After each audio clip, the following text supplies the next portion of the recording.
In this video, I go ahead and prime, caulk, touch up the drywall mud, and paint the room. Alright, so the only thing left to do here is to prime, caulk, paint, finish up the electrical, alright, and then just clean the floor up really, and that's it. This project will be done. So I'm just going to do some basic painting. There's plenty of painting videos out there if you guys want to know how to do it. So yeah. I started off by just go ahead and priming all the corners and the trim. Now I had sanded all the trim down before this, either while I had it removed or while it was still installed. This way that the primer would just attach to it a little bit better, and I wanted to make sure we had a nice even coat throughout the whole thing. When doing the trim especially, I had to make sure that I wasn't getting too much on the floor. Then as always, I just start on the closet and then go ahead and work through the ceiling. Now, to be honest with you, I didn't use the highest grade primer for doing drywall. I used some stuff that I had laying around to try to keep the project cheap. One of my big regrets is not getting a better primer that's meant for brand new drywall. But in the end, it turned out okay anyway. Okay, so I now have the wall primed, and I'm going to go over it with a fine-tooth comb and see all of the mistakes I made when I was mudding and sanding and things like that. So I'm going to go ahead and mix up some of the Easy Sand 40 just right here in my trowel. Go ahead, mix this up real quick, and then I'll go ahead and touch this up. Now the advantage of using the 45 is it dries so quickly, which is going to be great for me in this case. So yeah, again, and I'm going to make it very thin so it kind of looks better and it's easier to sand. It'll take a little bit longer to dry, but I think that's going to be okay. All right, so here we go. Now, I personally find mixing up a small little batch of mud to be a much more time-consuming process than mixing up a big one, but it turned out pretty good in the end, and I made it pretty thin. Don't drive yourself crazy trying to find every single spot because you'll never actually get done with it. But I went here, mudded everything, made it real smooth, then I sanded everything down once it dried up pretty quick, brought the shop back up to make it go. One of the most important steps after this is you need to go back and prime all of the spots that you went over so the first coat of paint will go on good. Alright, so any of you who are new to caulking, it is one of the most frustrating processes. I hate doing it. It's my least favorite thing to do. But I have some tips for you. So one of the things that I do is I have a sponge and I have a wet rag here. This is an old t-shirt. And basically, once I actually start to caulk, I will take my finger and swipe this thing down there, and it keeps the caulk off from your fingers. And when you get it, then you just wipe it down here. Keeps this clean. All right. So basically, the idea here is just get some caulk.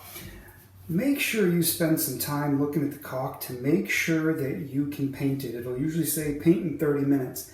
If you grab the stuff that's a little more expensive, thinking, hey, I'll buy the good stuff, it's usually kitchen and bath stuff that cannot be painted. All right. And that sucks. Trust me, it really sucks when you do that. I've done that before. It's a nightmare to fix. So, actually, if any of you guys know how to fix that problem, I would love for you to put it in the comment section.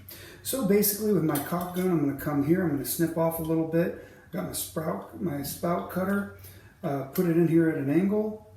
And if you're not sure how much you want, don't be afraid to take it off in layers. Right? I think I might even took a little bit too much off right there. But that's all right. Some people like to do it with their.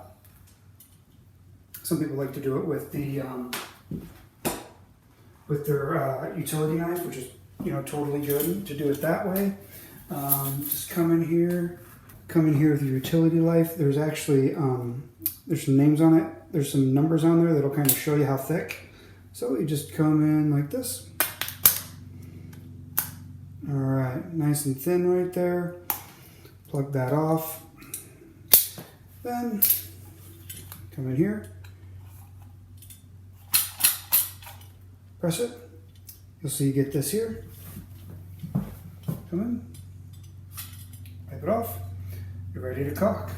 Now there's a lot of caulking videos out there, and there's some pros out there who do a really good job. They always have better stuff than I do. But I'll show you what I'm going to do here, and I'll show you one swipe. And then after that, I'll go ahead and speed it up. So you can see I have a bigger gap right here, and I have a smaller gap right here. So I'll go ahead and put a bead of caulk right in here. Start squeezing this out until I see it.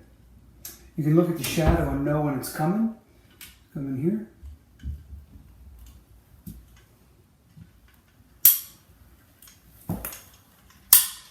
Every once in a while you'll hit an air pocket in there. It's pretty frustrating, but it's pretty easy to fix. Okay. Flip it around at the end. Bring it back up. Release the pressure so the caulk doesn't go spitting out of there. Okay. This is where the sponge comes in handy. Get your finger wet. Come in here.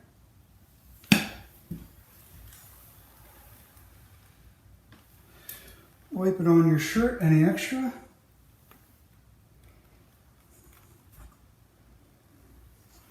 There you go. In 30 minutes, this will be ready to paint. Now I'm doing this after I've primed, okay? So I primed everything in this, like all rooms. Caulk, caulk, caulk, caulk, caulk. There's going to be tons of places to caulk here. And but the process is relatively the same, okay? You just want to touch up on it and make sure you're good to go. All right. So I'll go ahead and put this in time lapse and see the whole thing happen. Again, I cannot overstate my hatred of caulking, especially in a room with this much trim. And but I have to take my time and get it done, and it actually turned out okay in the end. So one of the tips that I always try to tell people is to keep your finger wet when you are running your finger across the bead there. It will make the cleanup a lot easier. Also, never wear a shirt you like, so because it'll get ruined. Okay, so I'm getting ready to paint the ceiling. I got my roller pan ready to go, and I don't like painting ceilings, but we're going to do it anyway, and it's going to be awesome because just got to be careful with this. You got to make sure that it comes out smooth and good, and all right. Painting the ceiling time.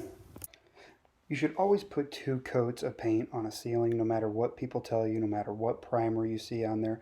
If you get a really high quality primer, some people will only put 1 coat on. I disagree with that. All right, so while the ceiling is drying the first coat, I'm going to try to get the first coat onto the trim. So here we go. When I'm painting the trim and the ceiling, I always make sure that it flows into the drywall. Okay, and it's a little hard to see here, but you can see when I'm doing the trim where it meets up with the drywall, I always make sure that I put a nice layer there. Just so when the walls meet up. Here's the second coat on the ceiling, so I'm letting the trim dry. And so as I'm wrapping up the ceiling here, which has been great, then I'm going to go back and put the second coat on the trim, and the timing just worked out great. Took a little lunch break and I was ready to go. And then after this, I could be completely done with the trim, which is always a really good feeling, because then the last thing to paint is the walls, which I personally find super satisfying to do once you actually get started on the walls. Okay, now when I did the walls, I went ahead and I just did around the corner. Now I used a tool there to do this. I find it to be very helpful. I don't try to cut in with a paintbrush. I'm not a professional painter, and any of the jobs that I've ever done where I've tried to cut in with a paintbrush, they don't turn out any better or worse without using a cut-in tool. Okay, there's a ton of gadget tools out there you can get. I found one that I personally like, and it's worked out well. So anyway, I hope this video helps you if you're painting your bedroom, and thanks for watching.